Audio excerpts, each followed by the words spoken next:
आप सुन रहे हैं समाचार एजेंसी ऑफ इंडिया की साई न्यूज में ऑडियो बुलेटिन। नमस्कार, ये समाचार एजेंसी ऑफ इंडिया है। अब आप साई न्यूज की समाचार श्रृंखला में बुधवार 27 दिसंबर 2023 का राष्ट्रीय ऑडियो बुलेटिन सुनिए। सोशल मीडिया प्लेटफॉर्म्स पर अवैध लोन और सट्टेबाजी ऐप्स को हटाने के निर्देश दिए गए हैं। केंद्र सरकार ने आईटी नियमों के तहत इन्हें सक्रिय रूप से प्रतिबंधित करने और हटाने का निर्देश दिया है। मंगलवार को इलेक्ट्रॉनिक्स और सूचना प्रौद्योगिकी मंत्रालय (MEITY) ने सभी डिजिटल मध्यस्थों को मौजूदा आईटी नियमों का सक्रिय रूप से पालन करने के लिए एक एडवाइजरी जारी की है। यह विशेष तौर पर गलत सूचना और डीपफेक के संदर्भ में थी। एडवाइजरी के अनुसार प्लेटफॉर्म को यूजर्स को घोटाला करने और गुमराह करने की क्षमता वाले अवैध लोन और सट्टेबाजी ऐप्स के किसी भी विज्ञापन की अनुमति न देने के लिए अतिरिक्त उपाय करने चाहिए, जिसके परिणामों की पूरी जिम्मेदारी प्लेटफॉर्म की होगी। यह एडवाइजरी डीपफेक, गलत सूचना और अवैध लोन और सट्टेबाजी ऐप्स के प्रसार जैसे खतरों से निपटने के लिए सरकार के निर्णायक प्रयासों की पृष्ठभूमि में आई है, जो सभी डिजिटल नागरिकों के लिए एक सुरक्षित और विश्वसनीय इंटरनेट बनाने की प्रतिबद्धता को दर्शाती है। प्रधानमंत्री नरेंद्र मोदी ने कहा है कि पिछले 10 वर्ष में कल्याणकारी योजनाओं के लाभार्थियों के जीवन में आया बदलाव साहस, संतोष और सपनों को पूरा करने की कहानी है।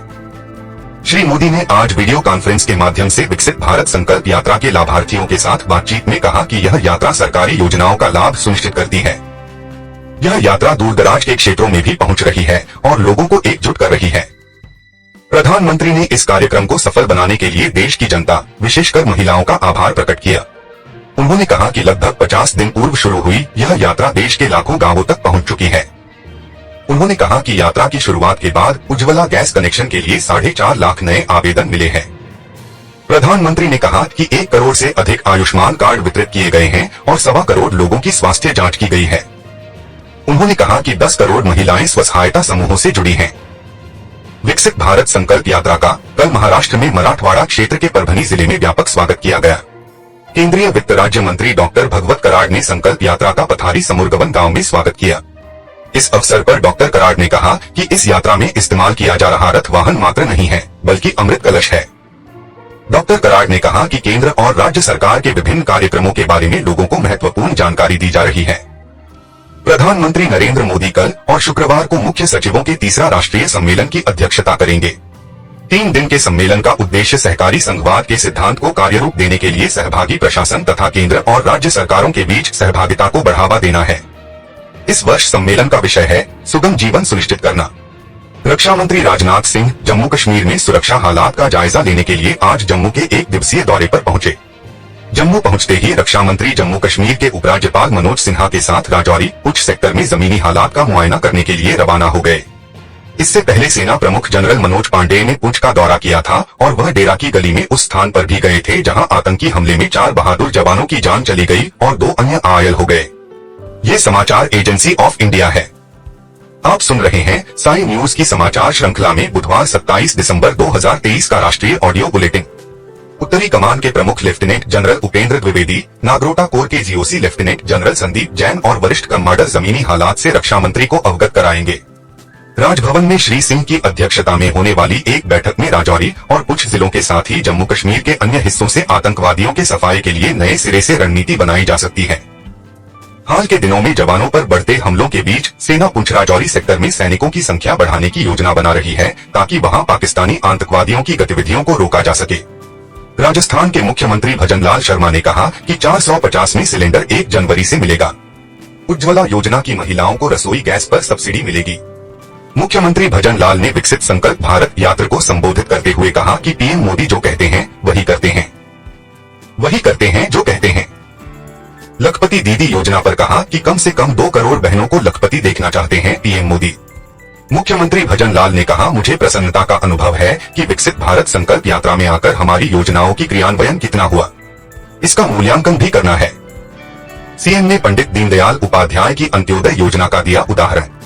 सीएम ने कहा कि गांव में बैठा अंतिम पायदान पर बैठा आदमी किसी भी कीमत पर न छूटे। सीएम ने कहा कि गांव में कोई बुजुर्ग बीमार लोगों का भी ध्यान रखेंगे।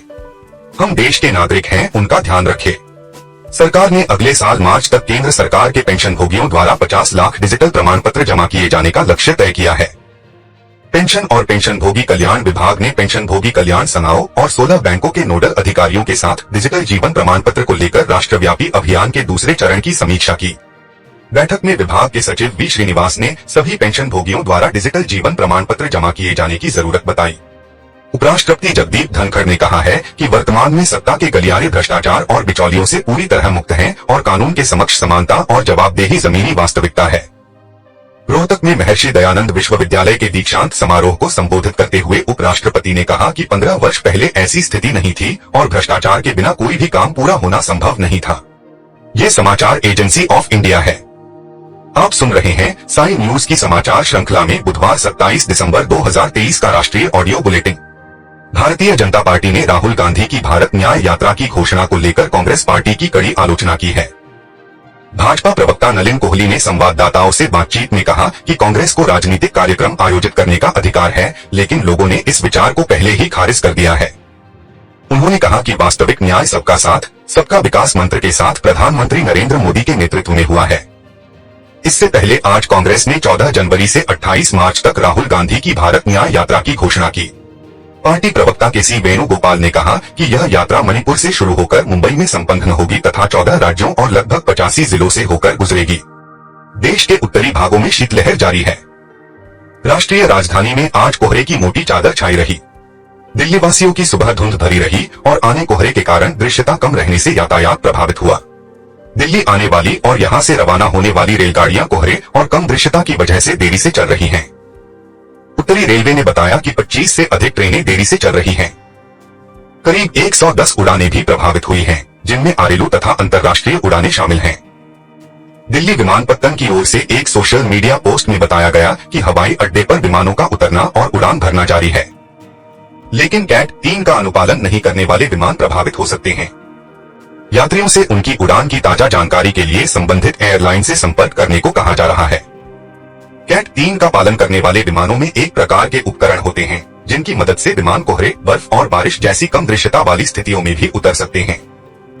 भारत मौसम विज्ञान विभाग ने कोहरे के मद्देनजर आज के लिए ऑरेंज अलर्ट और कल के लिए येलो अलर्ट जारी किया है। जब दृश्यता 50 से 100 मीटर के बीच होती है तो इसे घने कोहरे की श्रेणी में रखा जाता है। मौसम विभाग ने कहा है कि घने कोहरे में प्रदूषण वाले कण और अन्य प्रदूषक होते हैं और ये मनुष्य के फेफड़ों में जमा हो जाते हैं, जिससे खांसी, छींक आने और सांस लेने में कठिनाई जैसी दिक्कतें आती हैं।